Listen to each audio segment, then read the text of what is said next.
अध्याय 4 संयोजन बिंदु को ठीक करना। चूंकि डॉन हुआन और मैं अपने सपने के अभ्यास पर चर्चा करने के लिए सहमत हुए, जब उन्होंने इसे आवश्यक समझा, तो मैंने शायद ही कभी इसके बारे में बात करना शुरू किया और कभी भी अनावश्यक प्रश्न नहीं पूछे।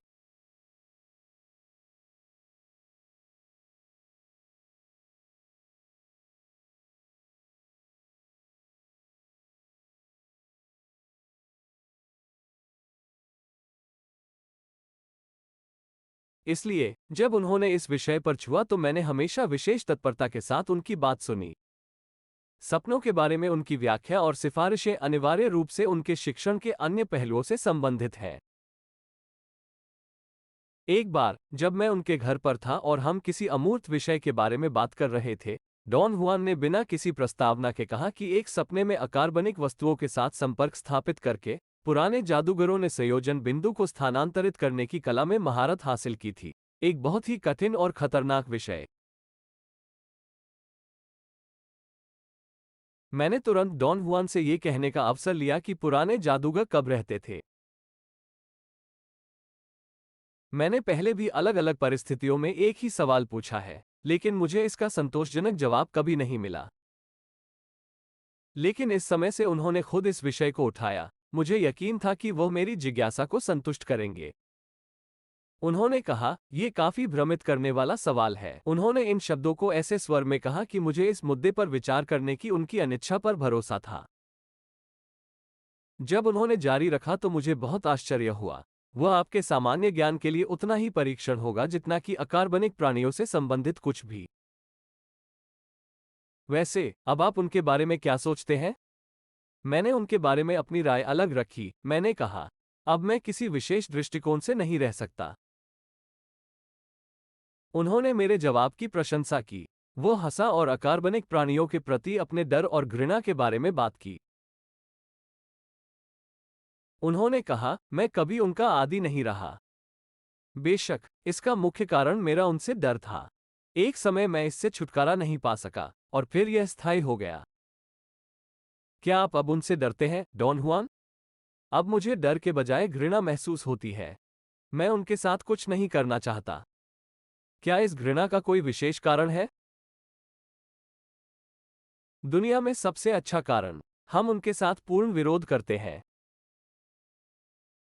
वे शासन करना पसंद करते हैं, मुझे स्वतंत्रता पसंद है। वे खरीदना चाहते हैं, लेकिन मैं नहीं बेचता। मैंने एक अकथनीय उत्तेजना महसूस की और अचानक उसे बताया कि यह विषय मेरी समस्याओं से इतना दूर लग रहा था कि मैंने इसे गंभीरता से नहीं लिया।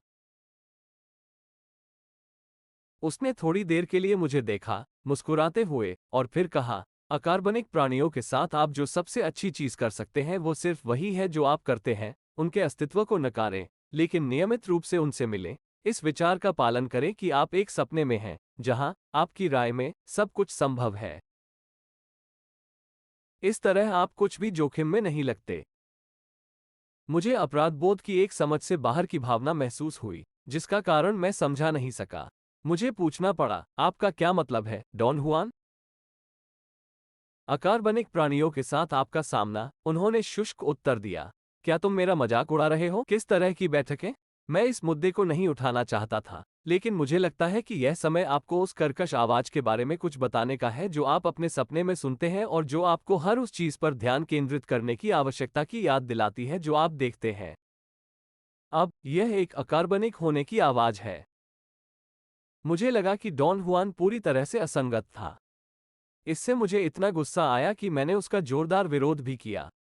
जवाब में, वो हंसे और मुझे अपने सपने के अभ्यास में होने वाली असामान्य घटनाओं के बारे में बताने के लिए कहा। इस अनुरोध ने मुझे चौंका दिया।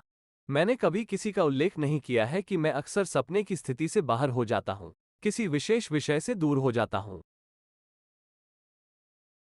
उसी समय, एक सपने में कुछ बदलने के बजाय, जैसा कि मुझे इस मामले में करना चाहिए था, मैंने पाया कि मैंने सपने के पूरे मूड को बदल दिया और खुद को पूरी तरह से अपरिचित आयाम में पाया।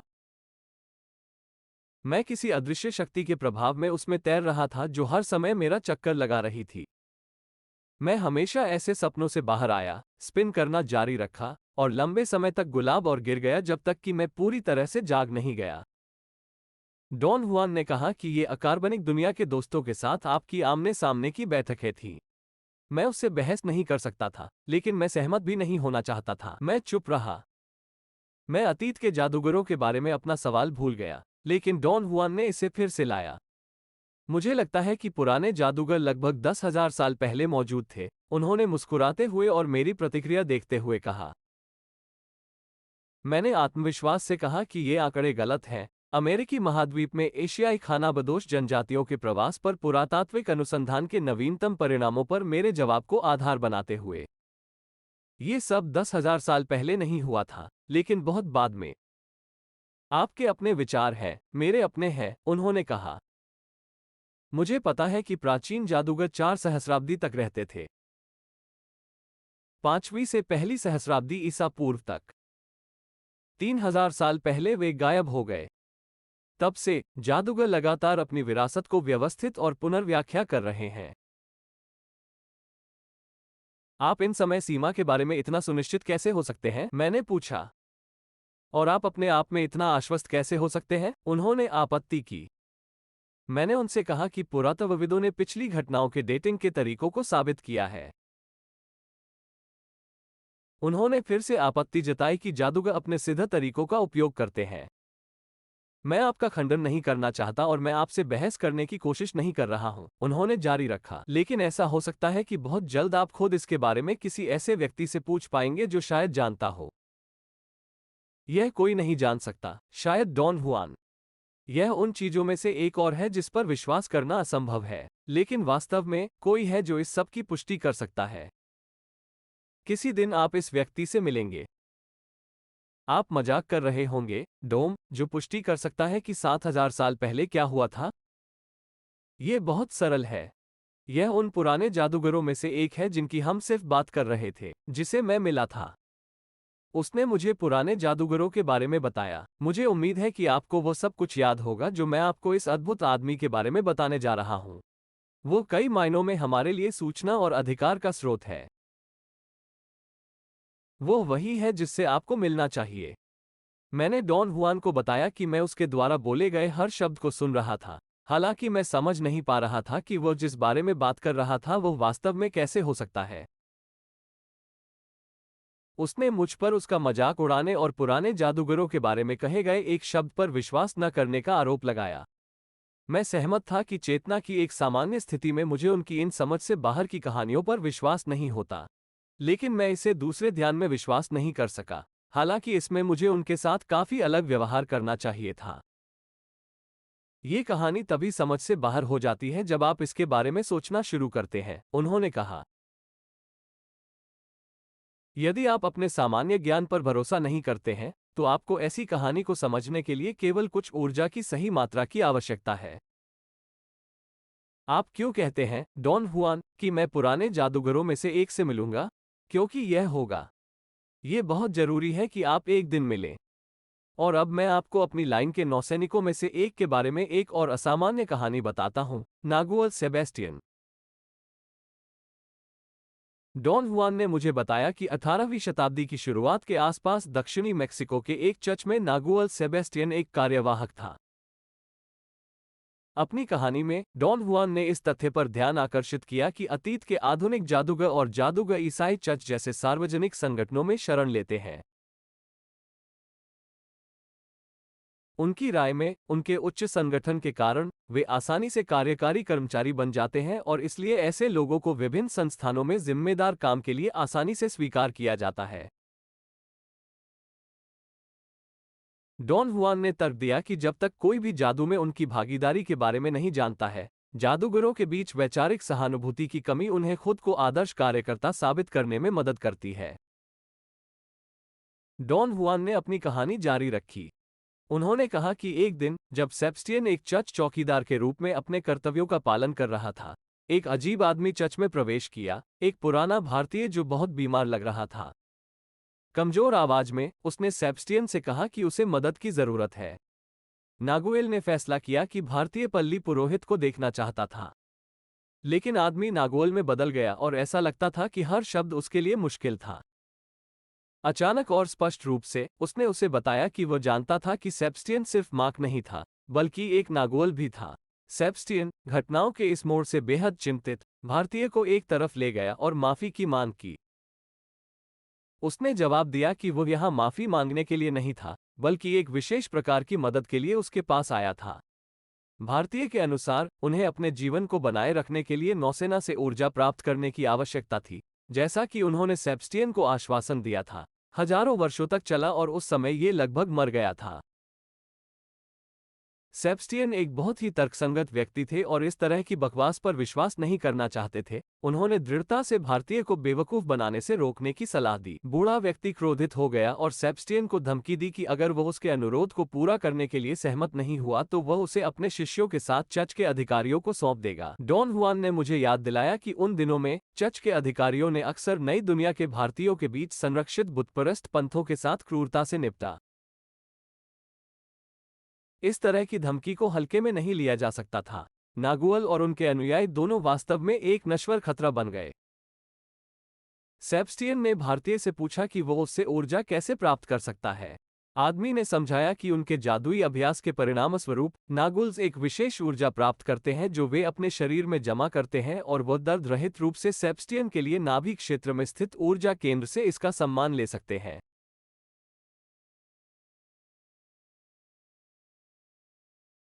बदले में सेबस्टियन अप्रभावित रहे। उन्हें न केवल अपनी जादुई गतिविधियों को जारी रखने का अवसर मिलेगा, बल्कि शक्ति का उपहार भी प्राप्त होगा। पुराने भारतीय की आवश्यकताओं को पूरा करने की आवश्यकता से नागुअल बहुत आकर्षित नहीं था, लेकिन वो पीछे नहीं हटे और सेबस्टियन को आखिरकार अपना अनुरोध स्वीकार करना पड़ा। डॉन हुआन ने मुझे आश्वासन दिया कि पुराने भारतीय ने अपने दावों को अतिरंजित नहीं किया है। ये पता चला कि वो प्राचीनता के जादूगरों में से एक है जो मृत्यु रक्षक के रूप में जाने जाते हैं। जाहिर है वो अपने संयोजन बिंदु को प्रभावित करने के लिए केवल ज्ञात तरीकों का उपयोग करके उस समय तक जीवित रहा। डॉन हुआन ने कहा कि तब जो हुआ वो समझौते के समापन के आधार के रूप में कार्य करता था, जो सेबस्टियन के बाद सभी 6 नागवालिकों द्वारा शामिल हो गया था। मौत को धता बताते हुए अपनी बात रखी। इन सभी लोगों से ली गई ऊर्जा के बदले में उन्होंने सभी को शक्ति के उपहार से पुरस्कृत किया। सेबस्टियन को इस तरह के उपहार को स्वीकार करने के लिए मजबूर किया गया और उसने अपनी इच्छा के विरुद्ध किया। उन्हें ऐसी स्थिति में रखा गया जहां उनके पास कोई विकल्प नहीं था। हालांकि ग्वाला पर सेबस्टियन का अनुसरण करने वाले सभी लोगों ने इस उपहार को तत्परता और गर्व के साथ स्वीकार किया। डॉन हुआन ने ये कहकर अपनी कहानी का समापन किया कि बाद में डेथ डिफायर को किराएदार के रूप में जाना जाने लगा और ग्वाला पर 2 शताब्दियों से अधिक समय तक डॉन हुआन की लाइन इस समझौते की शर्तों का पालन कर रही थी, एक ऊर्जा विनिमय संबंध में प्रवेश कर रही थी, जिसके कारण कुछ विवरणों में कुछ बदलाव और उनकी शिक्षाओं।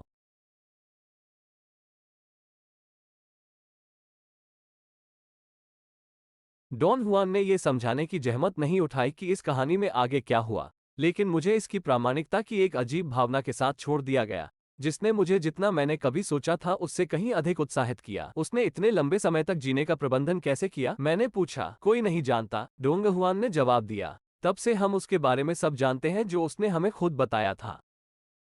यह वही था जिसने मृत्यु को ललकारा था कि मैंने पुराने जादूगरों के बारे में पूछा था और उसने मुझे बताया कि उनकी गतिविधि का सबसे फलदायी काल 3000 साल पहले था।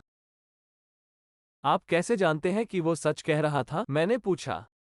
डॉन हुआन ने एक तरह के आश्चर्य में अपना सिर हिलाया, लगभग घृणा। जब आप समझ से बाहर के साथ आमने सामने आते हैं तो कहीं न कहीं आपके लिए अज्ञात, उन्होंने कहा, उसके चारों ओर इशारा करते हुए। आप क्षुद्र झूठ के साथ इधर उधर भागना बंद कर देते हैं। क्षुद्र झूठ, यह उन लोगों में से बहुत कुछ है जिन्होंने कभी भी दूसरी दुनिया में नहीं देखा है जो हमें इंतजार कर रहा है। वहां हमें क्या इंतजार है, डॉन हुआन? उनके सहज उत्तर ने मुझे इस तरह से भयभीत कर दिया कि सबसे भयानक चीज का वर्णन भी मुझ में नहीं हुआ होगा। कुछ पूरी तरह से अवैयक्तिक, उन्होंने कहा। उसने देखा होगा कि डर मुझे अलग कर रहा था और मेरी जागरूकता के स्तर को बदल दिया ताकि मेरा डर गुजर जाए। कुछ महीने बाद मेरे सपनों में एक अजीब बदलाव आया। मेरे सपनों में मुझे उन सवालों के जवाब मिलने लगे जो मैं डॉन हुआन से पूछने जा रहा था। लेकिन सबसे अजीब बात यह थी कि मेरे जागने के घंटों के दौरान मेरे साथ ऐसा होने लगा। एक दिन जब मैं काम पर अपनी मेज पर बैठा था, मुझे अकार्बनिक प्राणियों की वास्तविकता के बारे में एक मानसिक प्रश्न का उत्तर मिला। मैंने एक सपने में अकार्बनिक प्राणियों को इतनी बार देखा है कि मैं पहले ही उन्हें वास्तविकता के रूप में सोचना शुरू कर चुका हूं। मुझे याद आया कि मैंने सोनोरन रेगिस्तान में चेतना की असामान्य स्थिति में उनमें से एक को भी छुआ था। समय समय पर मेरे सपनों में मैं दुनिया में फिसल गया जो शायद ही मेरी कल्पना का उत्पाद हो सकता है। मैं डॉन हुआन के लिए इस प्रश्न को सर्वोत्तम संभव तरीके से तैयार करना चाहता था। अपने लिए मैंने इसे इस तरह तैयार किया। यदि हम स्वीकार करते हैं कि अकार्बनिक प्राणी मनुष्यों की तरह ही वास्तविक हैं, तो वे ब्रह्मांड की भौतिक संरचना में कहाँ मौजूद हो सकते हैं? अपने लिए ये प्रश्न तैयार करने के बाद मैंने एक अजीब हंसी सुनी। मैंने उसी हंसी को सुना जिस दिन मुझे एक अकार्बनिक प्राणी का सामना करना पड़ा। एक पूरी तरह से मानवीय आवाज ने मुझे बताया, उनकी दुनिया संयोजन बिंदु की कुछ विशेष स्थिति में मौजूद है। उन्होंने कहा, जैसे आपकी दुनिया संयोजन बिंदु की सामान्य स्थिति में मौजूद है। आखिरी चीज जो मैं करना चाहता था वो एक असंतुष्ट आवाज के साथ बातचीत शुरू करना था। इसलिए मैं अपने पैरों पर कूद गया और घर के चारों ओर किसी ऐसे व्यक्ति की तलाश में दौड़ने लगा जो ये शब्द कह सके। मैंने तय किया कि मैं पागल होने लगा हूं। मेरी सभी चिंताओं के लिए ये केवल एक चीज गायब थी। आवाज इतनी स्पष्ट और प्रभावशाली थी कि इसने न केवल हैरान किया, बल्कि मुझे डरा भी दिया। मैं इस आवाज के आगे दिखावे के लिए घबराहट के साथ इंतजार कर रहा था, लेकिन ऐसा नहीं हुआ। पहले अवसर पर जिसने खुद को प्रस्तुत किया, मैंने एक प्रश्न के साथ डॉन हुआन की ओर रुख किया। मेरी गलतफहमी ने उस पर कोई प्रभाव नहीं डाला। आपको एक बार और सभी के लिए समझना चाहिए कि एक जादूगर के जीवन में ऐसी चीजें आम हैं। उन्होंने कहा, तुम पागल नहीं हो रहे हो, तुम सिर्फ सपने में दूत की आवाज सुन रहे हो। सपने के पहले और दूसरे द्वार से गुजरने के बाद सपने देखने वाला ऐसे ऊर्जा स्तर तक पहुंच जाता है जब उसे दर्शन होने लगते हैं या जब वह आवाज सुनता है। वास्तव में कई वोट नहीं है, लेकिन केवल एक। जादूगर इसे सपने में दूत की आवाज कहते हैं। भूत दूत क्या है? अंतरिक्ष के एक छोटे से क्षेत्र में केंद्रित विदेशी ऊर्जा। किसी और की ऊर्जा सपने देखने वालों को उनकी कहानियों में मदद करने का दावा करती है। ये स्वप्न दूत की विशेषता है कि वह केवल वही कह सकता है जो जादूगर पहले से जानते हैं या उन्हें पता होना चाहिए कि क्या वे खुद को जादूगर मानते हैं। ये कथन कि अंतरिक्ष के एक छोटे से क्षेत्र में केंद्रित यह विदेशी ऊर्जा मेरे लिए बिल्कुल कुछ भी नहीं है। डॉन हुआन, ये किस तरह की ऊर्जा है? दोस्ताना, शत्रुतापूर्ण, सकारात्मक, नकारात्मक, कौन सा? वो बिल्कुल वैसा ही है जैसा मैंने कहा, एक विदेशी, अवैयक्तिक शक्ति जिसे हम एक व्यक्ति के रूप में देखते हैं क्योंकि वो हमसे बात करती है। कुछ जादूगर उसकी पूजा करते हैं। वे उसे देख भी सकते हैं या, आपकी तरह, वे उसे केवल एक पुरुष या महिला आवाज के रूप में सुनते हैं। यह आवाज उन्हें समझा सकती है कि क्या हो रहा है, और वे अक्सर यह समझते हैं कि उन्होंने उपयोगी सलाह के रूप में क्या कहा। हम में से कुछ इसे एक आवाज के रूप में क्यों देखते हैं? हम इसे देखते या सुनते हैं क्योंकि हम अपने संयोजन बिंदुओं को किसी नई स्थिति में रखते हैं। ये स्थिति जितनी अधिक स्थिर होती है, हमारी दूत की भावना उतनी ही स्थिर होती है। खबरदार, आप उसे एक नग्न महिला के रूप में भी देख और महसूस कर सकते हैं। डॉन हुआन अपनी टिप्पणी पर हंसे, लेकिन मैं मजे करने से बहुत डर गया था। क्या ये बल भौतिक बनाने में सक्षम है? मैंने पूछा। बेशक, उन्होंने जवाब दिया। ये सब इस बात पर निर्भर करता है कि संयोजन बिंदु कहाँ है, लेकिन अगर आप इससे पर्याप्त रूप से अलग रह सके तो कुछ भी बुरा नहीं हो सकता। दूत वैसा ही रहेगा जैसा वो था, एक फेसलेस आवाज जो हमें इस तथ्य के कारण प्रभावित करती है कि संयोजन बिंदु एक निश्चित स्थान पर है। क्या उनकी सलाह सुरक्षित और विवेकपूर्ण है? उनके शब्दों को सलाह नहीं माना जा सकता। वो केवल हमें बताता है कि क्या है, और हम खुद पहले से ही इससे निष्कर्ष निकाल रहे हैं। फिर मैंने डॉन हुआन को बताया कि आवाज ने मुझे क्या बताया था। यह वही है जो मैंने आपको अभी बताया था, डॉन हुआन ने टिप्पणी की। दूत ने आपको कुछ नया नहीं बताया। उनके बयान सही थे, लेकिन ये केवल आपको लग रहा था कि वह आपके लिए कुछ नया खोज रहे हैं। दूत सिर्फ आपको बता रहा था कि आप पहले से ही क्या जानते हैं। मुझे डर है कि मैं वो सब कुछ नहीं जानता जो उसने कहा था, डॉन फुआन। नहीं, आप जानते हैं, आप पहले से ही ब्रह्मांड के रहस्य के बारे में असीम रूप से अधिक जानते हैं, जितना कि आपके सामान्य ज्ञान से पता चलता है। ये हमारी मानवीय कमजोरी है। ब्रह्मांड के रहस्य के बारे में अधिक जानने के लिए हमें संदेह है। मुझे खुशी हुई कि मैं खुद, डॉन हुआन की मदद के बिना, इन शब्दों की सच्चाई को सत्यापित करने का अवसर मिला। मैं दूत के बारे में अधिक जानना चाहता था। मैंने डॉन हुआन से पूछना शुरू कर दिया कि क्या उसने कभी दूत की आवाज सुनी है। उसने मुझे बाधित किया और मोटे तौर पर मुस्कुराते हुए कहा, हाँ, बिल्कुल। दूत मुझसे बात करता है। अपनी युवावस्था में मैं उसे एक काले कसाक में एक भिक्षु की आड़ में देखता था। इस बातूनी भिक्षु ने मुझे हर बार मौत के घाट उतार दिया। बाद में, जब मैंने डर को दूर करना सीखा, तो यह एक असंतुष्ट आवाज में बदल गया जो मुझे आज तक सब कुछ बताता है। वो किस बारे में बात कर रहा है, डॉन फ्लान? हर उस चीज के बारे में जो मेरे इरादे का सार है, लेकिन मैंने अभी भी इसे अंत तक नहीं सोचा है। उदाहरण के लिए, मेरे छात्रों के व्यवहार से संबंधित विवरण। जब मैं आसपास नहीं होता तो वे क्या करते हैं? विशेष रूप से, वो मुझे आपके बारे में बताता है। दूत मुझे वो सब कुछ बताता है जो आप करते हैं। उसके बाद, मैं तुरंत इसके बारे में आगे बात करने में उदासीन हो गया। मैं किसी अन्य विषय पर कुछ प्रश्न सोचने की सख्त कोशिश कर रहा था, जबकि डॉन हुआन अपने फेफड़ों के शीर्ष पर हंस रहा था। क्या सपने में दूत एक अकार्बनिक है? मैंने पूछा। ये कहना बेहतर होगा कि दूत सपने में है। यह एक शक्ति है जो अकार्बनिक प्राणियों की दुनिया से हमारे पास आती है। इस कारण से, सपने देखने वाले हमेशा इसका सामना करते हैं। क्या आपका मतलब है, डॉन हुआन, कि हर सपने देखने वाला एक दूत सुनता है या देखता है? हर कोई दूत सुनता है, लेकिन केवल कुछ ही उसे देखते हैं या महसूस करते हैं। क्या कोई तरीका है जिससे आप इसे समझा सकते हैं? नहीं। इसके अलावा, मुझे वास्तव में दूत की परवाह नहीं है।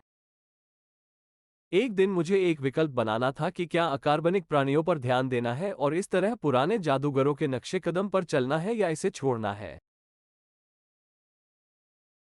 मेरे शिक्षक, नागुल खुलियार ने मुझे इस इनकार पर निर्णय लेने में मदद की।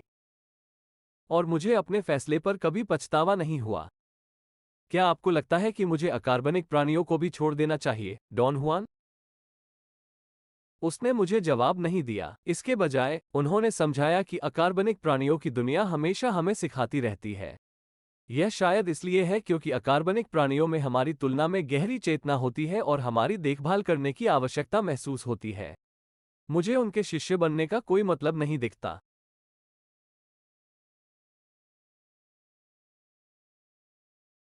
इसके लिए आपको बहुत अधिक भुगतान करना होगा। बिल्कुल कैसे?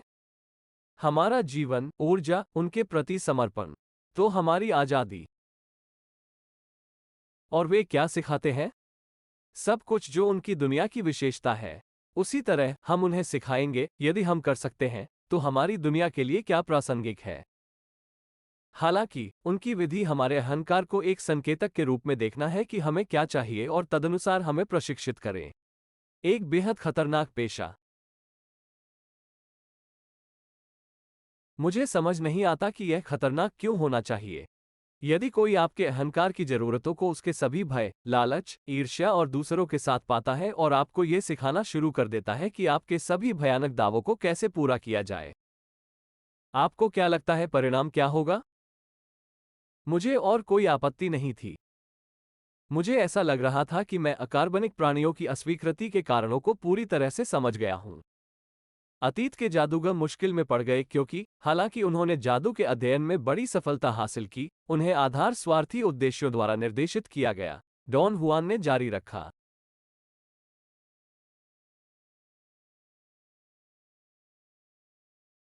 अकार्बनिक प्राणी उनके गुरु बन गए और परिष्कृत साधनों की मदद से उन्होंने पुराने जादूगरों को कई चमत्कार सिखाए।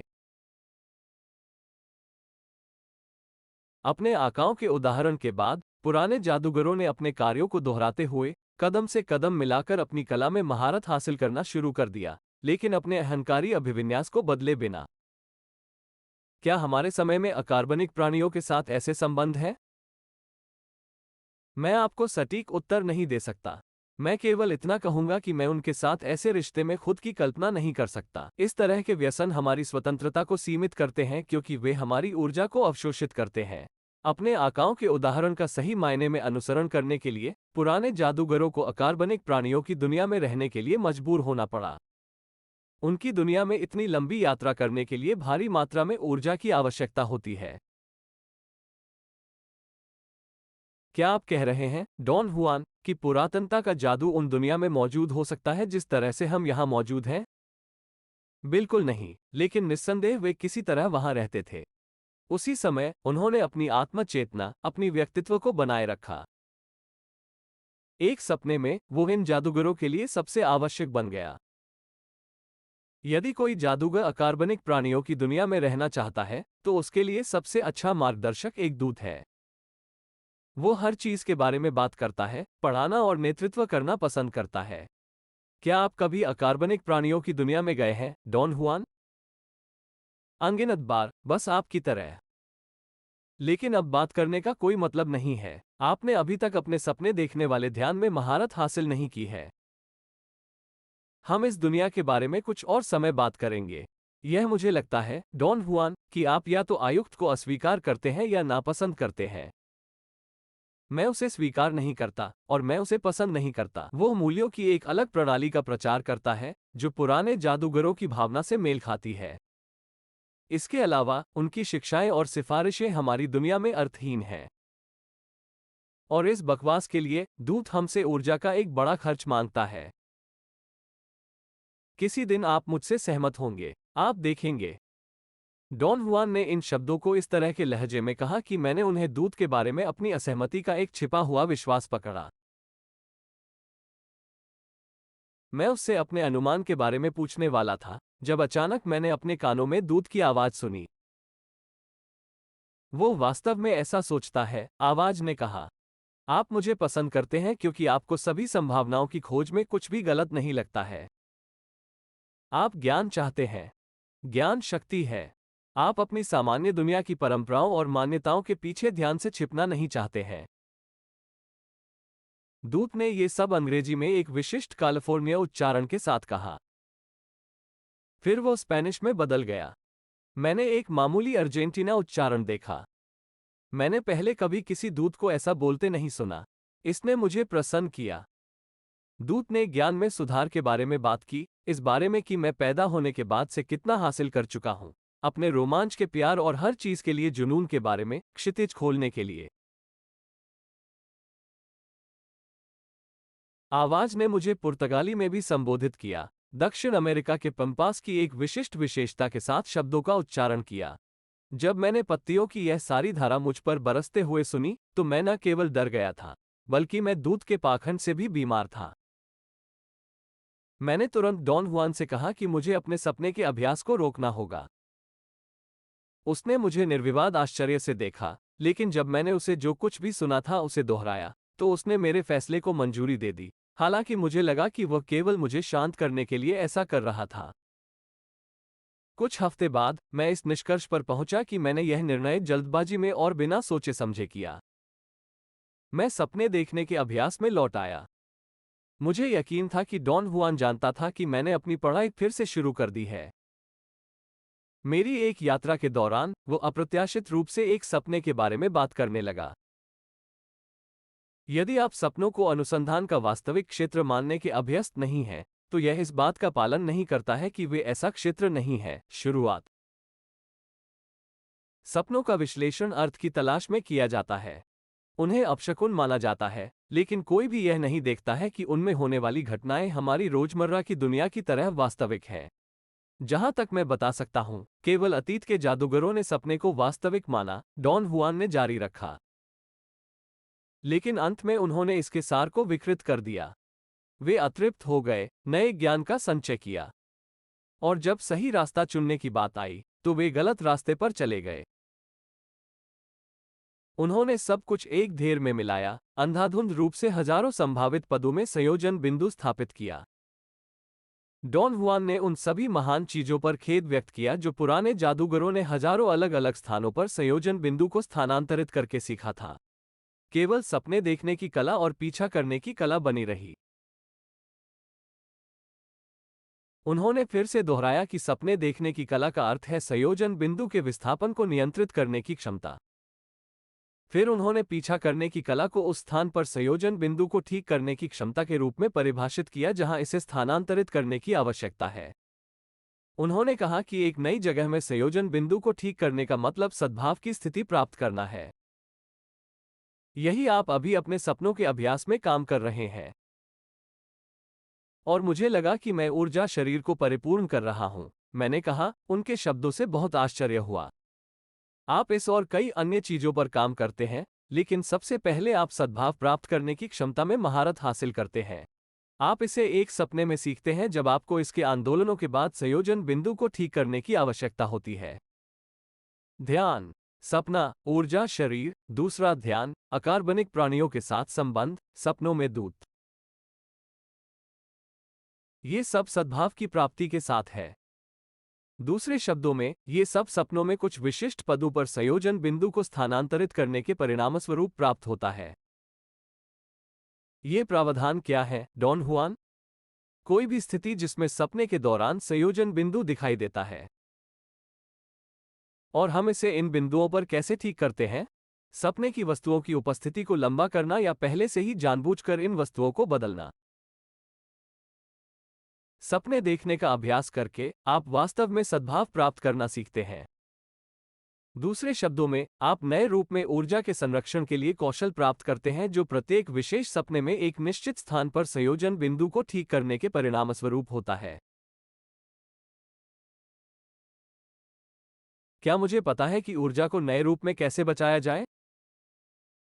यह अभी तक बहुत अच्छा नहीं है, और इसलिए नहीं कि आप ऐसा नहीं कर सकते, बल्कि इसलिए कि आप संयोजन बिंदु को स्थानांतरित कर रहे हैं, इसे आसानी से स्थानांतरित नहीं कर रहे हैं। बदलावों का क्रम मामूली, लगभग अगोचर परिवर्तनों की उपस्थिति की ओर जाता है जो आप देखते हैं। इस मामले में पूरी कठिनाई यह है कि बहुत सारे बदलाव हैं और वे इतने छोटे हैं कि लगातार सद्भाव की स्थिति में रहने की क्षमता बड़ी सफलता का संकेत देती है। कैसे निर्धारित करें कि हम सद्भाव की स्थिति में हैं? धारणा की स्पष्टता से। जितना अधिक स्पष्ट रूप से हम सपने का निरीक्षण करते हैं, उतना ही सामंजस्यपूर्ण हमारा राज्य। उसने मुझे बताया कि सपने में मैंने जो सीखा था उसे व्यवहार में लाने का समय था। मुझे एक और सवाल पूछने के लिए समय दिए बिना, उसने मुझे पास के एक मिस्काइट पेड़ के पत्ते पर ध्यान केंद्रित करने का आदेश दिया और इसके अलावा, ऐसा करने के लिए जैसे कि मैं एक सपने में था। क्या आप चाहते हैं कि मैं सिर्फ इस पेड़ को देखूं? मैं नहीं चाहता कि तुम सिर्फ देखो। मैं चाहता हूं कि आप इसके पत्ते के साथ कुछ खास करें। याद रखें कि यदि आप सपने में अपनी दृष्टि के क्षेत्र में किसी वस्तु को पकड़ सकते हैं, तो आप वास्तव में एक निश्चित स्थिति में संयोजन बिंदु को पकड़ रहे हैं। और अब इन पत्तियों को करीब से देखें, जैसे कि आप एक सपने में हैं, लेकिन एक छोटे, लेकिन बहुत महत्वपूर्ण अंतर के साथ। रोजमर्रा की दुनिया में स्थित एक मिस्काइट पेड़ की पत्तियों पर अपने सपने का ध्यान रखें। मेरी घबराहट ने मेरे लिए उसके विचार की ट्रेन का अनुसरण करना असंभव बना दिया। उन्होंने धैर्यपूर्वक समझाया कि पत्ते को देखकर मैं संयोजन बिंदु का थोड़ा सा आंदोलन करूंगा। फिर नकली पत्तियों पर ध्यान से टकटकी लगाकर अपने सपने का ध्यान एक साथ इकट्ठा करते हुए, मैं वास्तव में इस मुश्किल से विस्थापित स्थिति में संयोजन बिंदु को ठीक करता हूं। इस प्रकार, इस राज्य में प्राप्त सद्भाव मुझे दूसरे ध्यान के संदर्भ में अनुभव करने की अनुमति देगा। चकले, उन्होंने कहा कि यह बेहद सरल था। डॉन हुआन सही था। मुझे बस इतना करना था कि पेड़ की अलग अलग पत्तियों पर अपनी टकटकी बंद करो, इसे वहीं पकड़ो, और मैंने तुरंत खुद को एक भंवर में महसूस किया, जिसमें मैं एक सपने में गिर गया था। मिस्काइट पेड़ का पत्ते संवेदी डेटा का एक पूरा ब्रह्मांड बन गया है। यह ऐसा था जैसे उसने मुझे निगल लिया हो, लेकिन मैंने उसे न केवल दृष्टि की मदद से महसूस किया। मैंने चादरों को छुआ और उन्हें स्पष्ट रूप से महसूस किया। मैं उन्हें सूंघ सकता था। मेरा सपना ध्यान केवल दृश्य नहीं था, जैसा कि एक साधारण सपने में था, लेकिन ये सभी इंद्रियों को एकजुट करता था। एक मेस्काइट पेड़ के पत्ते को देखने के साथ जो शुरू हुआ वो अब एक सपने में बदल गया है। मुझे विश्वास था कि मैं एक सपने में एक पेड़ को समझ रहा था, जैसा कि मेरे साथ कई बार हुआ था। स्वाभाविक रूप से, मैंने इस पेड़ के साथ एक सपने में ठीक वैसा ही किया जैसा मैंने हमेशा एक सपने में किया था। मैं विस्तार से चला गया, भांवर के बल से दूर ले गया, जो मुझे पेड़ के उस हिस्से में ले गया जहां मैंने सभी इंद्रियों को कवर करते हुए सपने पर अपना ध्यान निर्देशित किया। इस दृष्टि या सपने के दौरान मुझे अपनी सामान्य तर्कसंगतता से उत्पन्न संदेह का सामना करना पड़ा। मैंने खुद से पूछना शुरू कर दिया कि क्या मैं वास्तव में एक पेड़ पर चढ़ गया था और वास्तव में साधारण पत्ते महसूस नहीं कर रहा था, यह नहीं जानते हुए कि मैं असली पत्ते से चारों तरफ से घिरा हुआ था। या शायद मैं सो जाऊंगा, हवा और सपने में पत्तियों की सरसराहट से लबरेज, लेकिन हमेशा की तरह एक सपने में मेरे पास लंबे समय तक इसके बारे में सोचने के लिए पर्याप्त ऊर्जा नहीं थी। मेरे विचार क्षणभंगुर थे। वे एक पल के लिए चले और फिर प्रत्यक्ष धारणा की शक्ति ने उन्हें पूरी तरह से डुबो दिया। मेरे चारों ओर कुछ हलचल से सब कुछ कांप गया और मैं सचमुच पत्तियों के एक बादल से उभरा, जैसे कि पेड़ ने मुझ पर अपना आकर्षक प्रभाव डालना बंद कर दिया हो।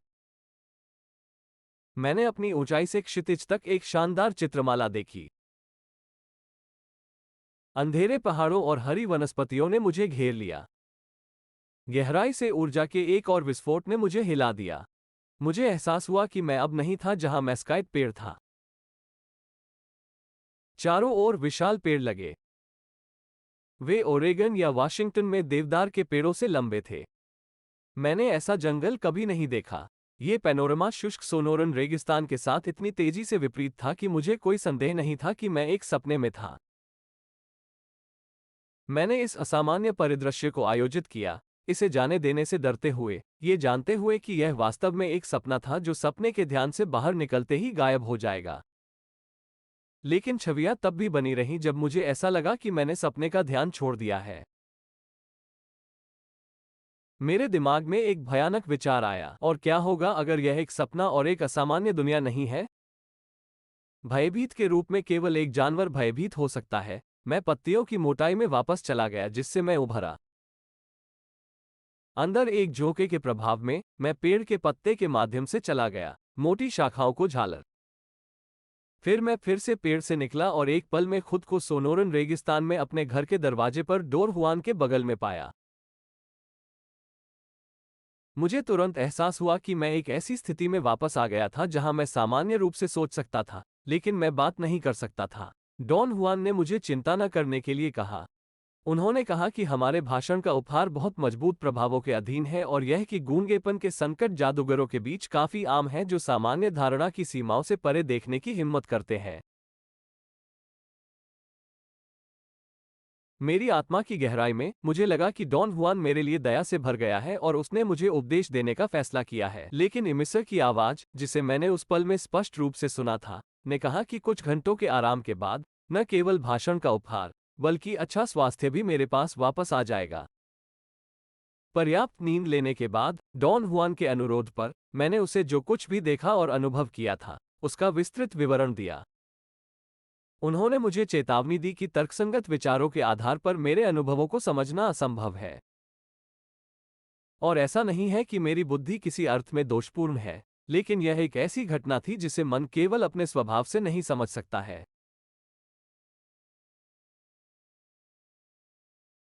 स्वाभाविक रूप से मैंने आपत्ति जताई कि मन के लिए कुछ भी समझ से बाहर नहीं है। चीजों की स्थिति अस्पष्ट हो सकती है, लेकिन देर सबेर एक सोच वाला दिमाग हर चीज पर प्रकाश डालेगा।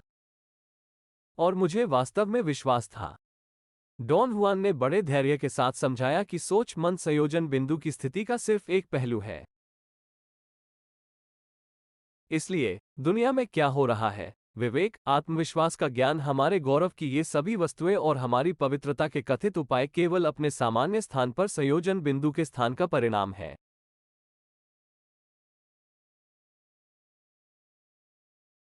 यह वहाँ जितनी सख्ती से तय होता है, हम उतने ही आत्मविश्वासी होते हैं, उतना ही हमें लगता है कि हम दुनिया को जानते हैं और भविष्य की भविष्यवाणी करने में सक्षम हैं। उन्होंने कहा कि सपने देखने से हमें वो लचीलापन मिलता है जिसकी हमें दूसरी दुनिया में प्रवेश करने की आवश्यकता होती है, जिससे इस दुनिया को जानने का हमारा विश्वास नष्ट हो जाता है। उन्होंने सपने को अकल्पनीय आयामों में एक यात्रा कहा। जब हम मानव धारणा के लिए सुलभ सब कुछ समझने के बाद हमारा संयोजन बिंदु मानव से परे फिसल जाता है और समझ से बाहर हो जाता है, हम जादूगरों की दुनिया के सबसे महत्वपूर्ण पहलू पर वापस आ गए हैं, उन्होंने जारी रखा। विधानसभा बिंदु की स्थिति। ये पुराने जादूगरों का अभिशाप है और मानवता के लिए निरंतर परेशानी का स्रोत है। आप ऐसा क्यों कहते हैं, डॉन हुआन? क्योंकि सभी मानव जाति और पुरातनता के जादूगर संयोजन बिंदु की स्थिति का शिकार हो गए। मानवता यह नहीं जानती है कि संयोजन बिंदु मौजूद है और इसलिए अपने सामान्य स्थान के परिणामों को कुछ अंतिम और निर्विवाद के रूप में स्वीकार करता है। पुराने जादूगरों के लिए वे पीड़ित थे, हालांकि वे संयोजन बिंदु के बारे में सब कुछ जानते थे, वे इसकी क्षमताओं का ठीक से उपयोग नहीं कर सकते थे। आप इन दो जाल से बचने के लिए हैं, वो जारी रखा। ये बहुत बुरा होगा यदि आप संयोजन बिंदु की अपनी अज्ञानता में मानवता की तरह थे। लेकिन यह और भी बुरा होगा यदि आप पुराने जादूगरों की तरह तर्कसंगत हो जाते हैं, व्यक्तिगत लक्ष्यों को प्राप्त करने के लिए संयोजन बिंदु का उपयोग करते हैं। मैं अभी भी समझ नहीं पा रहा हूं कि आप किस बारे में बात कर रहे हैं। इससे क्या लेना देना है जो मैंने कल किया था? कल आपने दूसरी दुनिया का दौरा किया, लेकिन अगर आप मुझसे पूछें कि यह कहाँ है और मैं आपको बताता हूं कि यह संयोजन बिंदु पर स्थिति में है, तो आप फिर से कुछ भी नहीं समझेंगे। डॉन हुआन के अनुसार मुझे दो घातक संभावनाओं में से एक का खतरा था। पहला यह था कि मैं मानवता के मार्ग का अनुसरण करूंगा और एक दुविधा का सामना करूंगा जब मेरा अनुभव मुझे बताएगा कि अन्य दुनिया है, और मेरा दिमाग ये दावा करेगा कि वे मौजूद नहीं हैं और मौजूद नहीं हो सकते हैं। दूसरा यह है कि मैं पुराने जादूगरों की तरह बन जाऊंगा, तुरंत अन्य दुनिया की वास्तविकता से सहमत हो जाऊंगा, और मैं संयोजन बिंदु की स्थिति का उपयोग करना शुरू कर दूंगा जो स्वार्थी उद्देश्यों के लिए इन उपायों को उत्पन्न करता है। नतीजतन, शक्ति और धन की खोज में वास्तविकता के अन्य स्तरों पर जाने से जुड़ी एक समस्या होगी। उनके शब्दों के जवाब में मेरे पास कहने के लिए कुछ नहीं था, लेकिन थोड़ी देर बाद मुझे एहसास हुआ कि मुझे जरूरी नहीं कि इन घातक अवसरों का शिकार बनना चाहिए, क्योंकि सिद्धांत रूप में मैं खुद डॉन हुआन के दृष्टिकोण से पूरी तरह सहमत हूं। हालांकि, बेशक, मैं तब पूरी तरह से कल्पना नहीं कर सका कि मैं किससे सहमत हूं। उसके साथ समझौता बल्कि कुछ लंबे समय से भूले हुए आत्मविश्वास की भावना में व्यक्त किया गया था, जिसे मैंने खो दिया था और अब धीरे धीरे फिर से हासिल करना शुरू कर दिया था। मेरे सपने के अभ्यास पर लौटने से इस चिंता को समाप्त कर दिया गया, लेकिन एक नया निर्माण किया। उदाहरण के लिए, इस तथ्य के कारण कि मैंने हर दिन दूध की आवाज सुनी, इसने मुझे कष्टप्रद या अजीब लगना बंद कर दिया। यह एक सामान्य घटना बन गई है। मैंने उनके शब्दों के प्रभाव में इतनी गलतियां की कि मैं लगभग समझ गया कि डॉन हुआन ने उन्हें गंभीरता से लेने से इनकार क्यों किया। मेरे पारस्परिक संबंधों के सभी संभावित मोड़ और मोड़ के अनुसार दूत के बयानों की व्याख्या करने के लिए एक मनोविश्लेषक को एक दिन से अधिक समय लगेगा। डॉन हुआन इस बारे में अड़े थे। ई मेसर अकार्बनिक प्राणियों की दुनिया से एक अवैयक्तिक स्थिर बल है। हर क्लेरवॉयंट कमोबेश इसी तरह की परिस्थितियों में इसका सामना करता है। लेकिन अगर वो उसकी सलाह लेने का फैसला करता है, तो वो एक निराशाजनक मूर्ख है। मैं निश्चित रूप से था। ऐसी असाधारण घटना का सामना करने पर मैं उदासीन नहीं रह सकता था। एक आवाज जो स्पष्ट रूप से और लगातार मुझे 3 भाषाओं में उजागर करती है, हर चीज के बारे में गुप्त जानकारी जिस पर मेरा ध्यान केंद्रित किया गया था।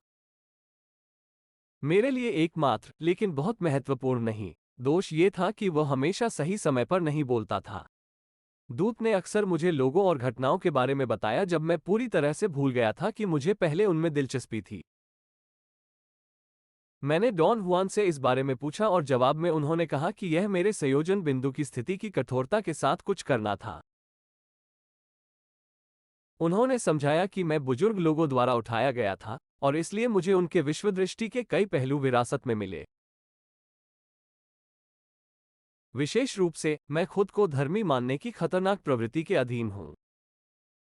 उन्होंने कहा कि जब उन्होंने मुझे हेलुसिनोजेनिक पौधे दिए तो उन्हें मुख्य रूप से मेरे संयोजन बिंदु को ढीला करने और इसे मोबाइल बनाने की आवश्यकता से निर्देशित किया गया था, कम से कम एक हद तक। यदि आप उसे थोड़ा और मोबाइल नहीं बनाते हैं, तो उसने जारी रखा, आप या तो खुद के बारे में एक उच्च राय बन जाएंगे या आप असंतुलित जादूगर में बदल जाएंगे। मैं आपको ये पुराने जादूगरों को बदनाम करने के लिए नहीं कह रहा हूं, बल्कि आपको उनकी गलतियों से बचाने के लिए कह रहा हूं। जल्दी या बाद में आपका संयोजन बिंदु अधिक मोबाइल बन जाएगा, लेकिन फिर भी इतना नहीं कि आप व्यर्थ या असंतुलित होने का जोखिम न उठाएं। मैं इस सब से कैसे बच सकता हूं, डॉन हुआन? एक ही रास्ता है। जादूगर इसे गहरी समझ कहते हैं। मैं इसे मनुष्य और ज्ञान के बीच का रोमांस कहता हूं। जादूगरों के लिए वो ज्ञान, अनुसंधान और अद्भुत खोजों में प्रेरक शक्ति है। डॉन हुआन ने विषय को बदल दिया और संयोजन बिंदु के निर्धारण की व्याख्या करना जारी रखा। उन्होंने कहा कि बच्चों में संयोजन बिंदु को देखते समय, जो लगातार चलता रहता है जैसे कि छोटे झटकों के प्रभाव में, आसानी से एक स्थिति से दूसरे स्थान पर जा रहा है। पुराने जादूगर इस निष्कर्ष पर पहुंचे कि संयोजन बिंदु का सामान्य स्थान स्वभाव से इसमें निहित नहीं है, बल्कि एक आदत के रूप में विकसित किया गया है। ये भी देखते हुए कि संयोजन बिंदु केवल वयस्कों में एक स्थान पर तय किया गया है, उन्होंने निष्कर्ष निकाला कि एक निश्चित प्रकार की धारणा प्रत्येक विशिष्ट स्थिति के साथ कुछ विशेष तरीके से जुड़ी हुई है।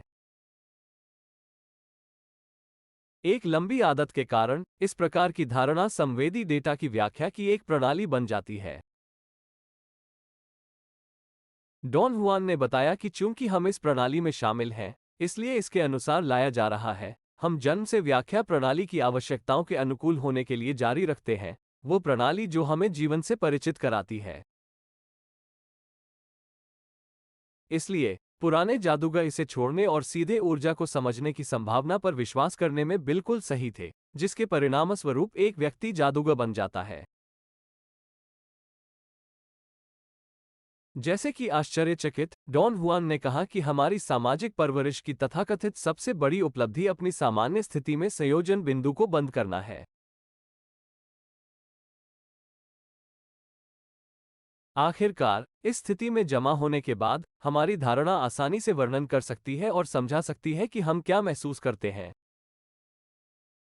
दूसरे शब्दों में, अब से हम आसानी से केवल वही समझने के लिए मजबूर हो सकते हैं जो सिस्टम सुझाता है, न कि वो जो हम वास्तव में महसूस करते हैं। उन्होंने मुझे आश्वासन दिया कि लोगों की धारणा पूरी दुनिया में समान है, क्योंकि मानवता के सभी प्रतिनिधियों के संयोजन बिंदु उसी तरह से तय होते हैं। उन्होंने ये बताना जारी रखा, ये देखते हुए कि जादूगर खुद इस सब के बारे में आश्वस्त थे जब उन्होंने एक निश्चित सीमा से परे संयोजन बिंदु के विस्थापन को देखा, जिससे ऊर्जा के नए सार्वभौमिक तंत्रों की समझ पैदा हुई। उसी समय, पिछले चरणों में अंतिम वास्तविकता क्या थी, इसका अर्थ खो गया। इस बकवास का तात्कालिक कारण इंद्रियों द्वारा नए डेटा की धारणा है, जिससे ये तथ्य सामने आता है कि हमारी व्याख्या प्रणाली यह समझाने के लिए अनुपयुक्त है कि हम क्या महसूस करते हैं।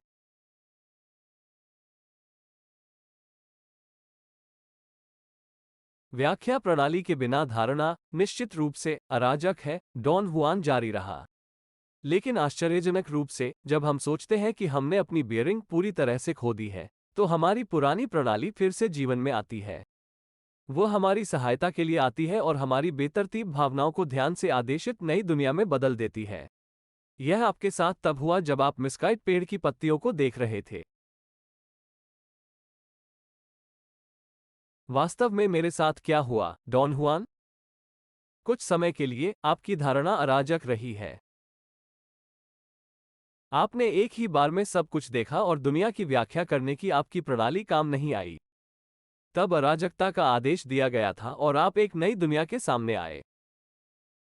डॉन हुआन, हम वापस वहीं हैं जहां हम पहले थे।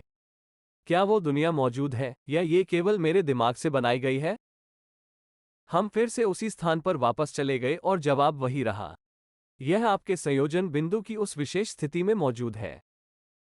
इसे देखने के लिए आपको इसके साथ सामंजस्य की आवश्यकता थी, अर्थात आपको उस स्थिति में संयोजन बिंदु को स्थिर रखना था जो आपने किया था। नतीजतन आपने कुछ समय के लिए यह नई दुनिया स्पष्ट रूप से देखी है। क्या दूसरे भी उसी दुनिया को देख सकते हैं? यदि उनके पास समान संयोजन बिंदु स्थिति और सद्भाव की समान डिग्री होती तो वे कर सकते थे। अतीत के जादूगरों ने इन कार्यों को संयोजन बिंदु की स्थिति का समन्वय करने और सामान्य स्टैकिंग धारणा से परे दुनिया के साथ सद्भाव प्राप्त करने के लिए बुलाया। पीछा करने की कला, उन्होंने जारी रखा, जैसा कि हम पहले ही कह चुके हैं, का अर्थ है संयोजन बिंदु को ठीक करना। पुराने जादूगरों ने अपने अभ्यास के माध्यम से पता लगाया कि संयोजन बिंदु को स्थानांतरित करने में सक्षम होना कितना भी महत्वपूर्ण क्यों न हो, इसे एक नई स्थिति में ठीक करना और भी महत्वपूर्ण है, चाहे वो कुछ भी हो। उन्होंने समझाया कि यदि संयोजन बिंदु तय नहीं किया जा सकता है, तो सामंजस्यपूर्ण रूप से अनुभव करने का कोई तरीका नहीं है। इस मामले में हम असंबंधित छवियों की एक बहुरूपदर्शक तस्वीर का अनुभव करेंगे। इसलिए अतीत के जादूगरों ने पीछा करने पर उतना ही ध्यान दिया जितना कि सपने देखने पर। एक कला दूसरे के बिना मौजूद नहीं हो सकती, खासकर उन कार्यों के संबंध में जो पुराने जादूगरों ने किए थे। उन कार्यों क्या थे? दान हुआ। पुराने जादूगरों ने उन्हें अज्ञात में दूसरे ध्यान या पहले से ही महान रोमांच की सूक्ष्मता कहा। डॉन हुआन ने कहा कि ये क्रियाएं संयोजन बिंदु के विस्थापन पर आधारित हैं। पुराने जादूगर न केवल जानते थे कि सतह पर या अपने ऊर्जा निकायों के अंदर हजारों विभिन्न पदों के संयोजन बिंदु को कैसे स्थानांतरित किया जाए, बल्कि उन्होंने ये भी सीखा कि इन पदों में अपने संयोजन बिंदुओं को कैसे ठीक किया जाए और इस प्रकार अनिश्चित काल तक सद्भाव बनाए रखा जाए।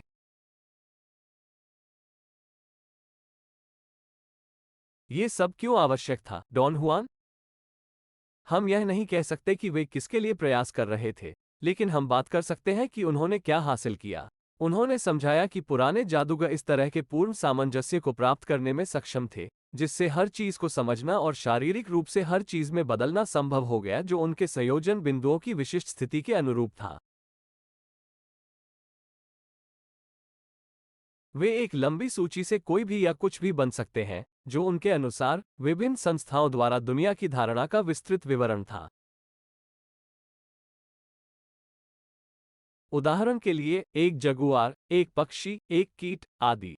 मुझे यह विश्वास करना बहुत कठिन लगता है कि ये परिवर्तन संभव है, मैंने कहा। उन्होंने कहा कि पुराने जादूगरों के संयोजन बिंदुओं में बहुत गतिशीलता थी। उन्हें केवल सपने में सनसनी की थोड़ी सी विशेषता के अनुसार उन्हें थोड़ा स्थानांतरित करने की आवश्यकता थी और तुरंत धारणा के डंठल की मदद से उन्होंने आसपास की दुनिया के साथ आवश्यक सद्भाव हासिल किया। एक जानवर, एक अन्य व्यक्ति, एक पक्षी या कुछ भी बन गया। क्या मानसिक रूप से बीमार भी ऐसा नहीं करते? क्या वे अपनी वास्तविकता नहीं बनाते हैं? मैंने पूछा। नहीं, यह एक ही बात नहीं है। पागल लोग बिना किसी पूर्व निर्धारित लक्ष्य के वास्तविकता की कल्पना करते हैं। वे अराजकता से अराजकता पैदा करते हैं। जादूगर इसके विपरीत अराजकता का आयोजन करते हैं। उनका निरंतर वैश्विक लक्ष्य उनकी धारणा को मुक्त करना है। जादूगर उस दुनिया का आविष्कार नहीं करते हैं जिसे वे खुद अनुभव करते हैं। वे सीधे ऊर्जा को महसूस करते हैं और फिर पता चलता है कि वे कुछ अज्ञात नई दुनिया का अनुभव करते हैं, कि यह उतना ही वास्तविक है जितना कि हम जानते हैं कि सब कुछ वास्तविक है। तब डॉन हुआन ने मुझे एक नया स्पष्टीकरण दिया कि जब मैं मेस्काइट पेड़ को देख रहा था तो मेरे साथ क्या हुआ था। उन्होंने कहा कि मुझे शुरुआत में पेड़ की ऊर्जा महसूस हुई। व्यक्तिपरक स्तर पर मुझे विश्वास था कि मैं सपना देख रहा था क्योंकि मैंने ऊर्जा को महसूस करने के लिए सपने देखने की तकनीक का इस्तेमाल किया था। उन्होंने कहा कि रोजमर्रा की जिंदगी की दुनिया में इस तकनीक का उपयोग पुराने जादूगरों द्वारा इस्तेमाल किया जाने वाला सबसे प्रभावी साधन था। इससे ऊर्जा को उसी तरह महसूस करना संभव हो गया जैसे सपने में, और पूरी तरह से अराजक नहीं। फिर वह क्षण आया जब कुछ धारणा बदल गई और जादूगर ने खुद को एक नई दुनिया के साथ आमने सामने पाया, जैसे मेरे साथ हुआ। मैंने उसे एक विचार के बारे में बताया कि मैं ईव बोलने की हिम्मत करता हूं। मैंने जो पैनोरमा देखा वो एक सपना और एक असामान्य दुनिया दोनों था। हाँ, वो न तो थी, उसने कहा। मैं आपको ये बार बार याद दिलाता हूं, और आपको लगता है कि मैं सिर्फ एक ही बात कह रहा हूं। मुझे पता है कि पागल संभावनाओं के अस्तित्व की वास्तविकता को स्वीकार करना मन के लिए कितना मुश्किल है। लेकिन नई दुनिया मौजूद है। वे एक दूसरे को कवर करते हैं, सामान्य रूप से प्याज के समान कुछ बनाते हैं। हम जिस दुनिया में रहते हैं वो प्याज की सिर्फ एक परत है। क्या आप कह रहे हैं, डॉन हुआन, कि आपके शिक्षण का उद्देश्य मुझे इन दुनिया की यात्रा के लिए तैयार करना है? नहीं, मैं यही कहना नहीं चाहता। हम केवल एक अभ्यास के रूप में दूसरी दुनिया में जाते हैं। इस तरह की यात्राएं पूर्व जादूगरों की बहुत थी।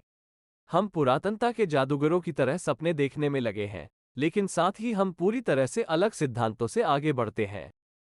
पुराने जादूगरों ने संयोजन बिंदु की पारी को प्राथमिकता दी, इसलिए वे हमेशा अधिक या कम ज्ञात अनुमानित स्थिति में महसूस करते थे। हम संयोजन बिंदु के आंदोलन को पसंद करते हैं। पुराने जादूगर लोगों के लिए अज्ञात की तलाश में थे। हम अलौकिक अज्ञात की तलाश में हैं। मैं अभी तक उसके पास नहीं गया, है ना? नहीं, आप अभी शुरुआत कर रहे हैं। सबसे पहले, सभी को पुराने जादूगरों के नक्शे कदम पर चलना चाहिए। आखिरकार, उन्होंने सपने का आविष्कार किया। फिर, मैं नए जादूगरों के सपने का अध्ययन कब शुरू करूंगा? आपको अभी भी बहुत कुछ करना है। इसमें सालों लग सकते हैं। इसके अलावा, मुझे आपके साथ बहुत सावधान रहना होगा। आप निश्चित रूप से अतीत के जादूगरों के चरित्र के समान हैं। मैंने आपको इस बारे में चेतावनी दी थी, लेकिन आप हमेशा मेरी सलाह को अनदेखा करने का प्रबंधन करते हैं। कभी कभी मुझे ये भी लगता था कि कुछ विदेशी ऊर्जा आपके सलाहकार के रूप में काम कर रही थी, लेकिन अब मैंने इस विचार को त्याग दिया है। आप एक ईमानदार व्यक्ति हैं। आपका क्या मतलब है, डॉन हुआन? आपने गलती से दो काम किए जो मेरे लिए नरक से उत्साहित थे। अपने पहले सपने में, आपने इस दुनिया के बाहर एक ऊर्जा निकाय में यात्रा की और वहां चले गए। और फिर आपने ऊर्जा शरीर में इस दुनिया के बाहर एक और जगह का दौरा किया, लेकिन आपको अपनी सामान्य चेतना में ये याद नहीं है। यह आपको परेशान क्यों करता है, डॉन हुआन? सपने देखना आपके लिए बहुत आसान है। और अगर हम इस मुद्दे पर उचित ध्यान नहीं देते हैं तो यह आपका अभिशाप है। सपना लोगों के लिए अज्ञात की ओर ले जाता है। जैसा कि मैंने आपको बताया, आधुनिक जादूगर अलौकिक अज्ञात को समझने का प्रयास करते हैं। यह अलौकिक अज्ञात क्या हो सकता है? सब कुछ मानव से स्वतंत्रता। ये अकल्पनीय दुनिया है, उपलब्धि की मानवीय संभावनाओं की सीमाओं से परे, जो फिर भी किसी तरह हमारे लिए उपलब्ध है। आधुनिक जादूगर वहां जा रहे हैं। उनकी आकांक्षाएं लोगों के हितों से बहुत आगे हैं। इन हितों से परे व्यापक दुनिया है, जिसके बीच केवल पक्षियों और जानवरों के निवास स्थान से बहुत दूर है। हालांकि वे मनुष्य के लिए अज्ञात है। मैं जो बात कर रहा हूं वह हमारी तरह की दुनिया है, अनंत स्थानों के साथ पूरे ब्रह्मांड।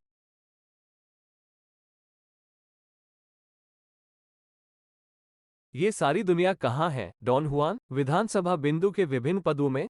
यह सही है, विधानसभा बिंदु के विभिन्न पदों में, लेकिन ये स्थिति जादूगरों के लिए सुलभ है, क्योंकि असेंबली पॉइंट की आवाजाही के कारण इसकी शिफ्ट नहीं। केवल आज का जादू सपने में ऐसी दुनिया की यात्रा कर सकता है। पुरातनता के जादूगर उनसे बहुत दूर थे, क्योंकि इस तरह की यात्राओं के लिए जादूगरों से महान टुकड़ी और इसकी किसी भी अभिव्यक्ति में आत्म महत्व की पूर्ण अस्वीकृति की आवश्यकता होती है। पुराने जादूगर वो सब बलिदान नहीं कर सकते थे। इन दिनों सपनों का अभ्यास करने वाले जादूगरों के लिए ये सपना किसी भी कल्पना से परे दुनिया तक पहुंचने की स्वतंत्रता है। लेकिन उन्हें हासिल क्यों? आपने आज मुझसे इसके बारे में पहले ही पूछ लिया था। आप एक असली व्यापारी की तरह बात करते हैं। क्या ये खतरनाक है? आप पूछते हैं, मेरी जमा राशि में कितना प्रतिशत वृद्धि होगी? क्या यह मेरे लिए बेहतर होगा? इन सवालों का जवाब नहीं दिया जा सकता। व्यापारी का दिमाग मुनाफे की गणना करने पर सेट होता है, लेकिन स्वतंत्रता जमा और उनसे होने वाली आय पर आधारित नहीं हो सकती है। स्वतंत्रता एक साहसिक कार्य है जिसका कोई अंत नहीं है, जिसमें हम शब्दों, विचारों और भावनाओं से परे कुछ क्षणों के नाम पर अपने जीवन और जीवन से भी अधिक जोखिम उठाते हैं। मैंने कुछ और मन से पूछा, डॉन हुआन, मैं ये पता लगाना चाहता था कि मेरे जैसे बेकार चूतर को ये सब हासिल करने के लिए क्या मजबूर कर सकता है। स्वतंत्रता की खोज ही एकमात्र प्रेरक शक्ति है जिसे मैं जानता हूं। यह अचानक अनंत के लिए उड़ान भरने की स्वतंत्रता है जो कहीं बाहर है। यह मरने की स्वतंत्रता है, हमेशा के लिए गायब हो जाना। यह एक मोमबत्ती की लौ की तरह होने की स्वतंत्रता है, जो अरबों शानदार सितारों की रोशनी से रोशन दुनिया में निर्विवाद बनी हुई है। निर्विवाद बनी हुई है, क्योंकि कभी भी आपको वास्तव में आपसे अधिक कुछ नहीं मानते हैं, बस एक मोमबत्ती।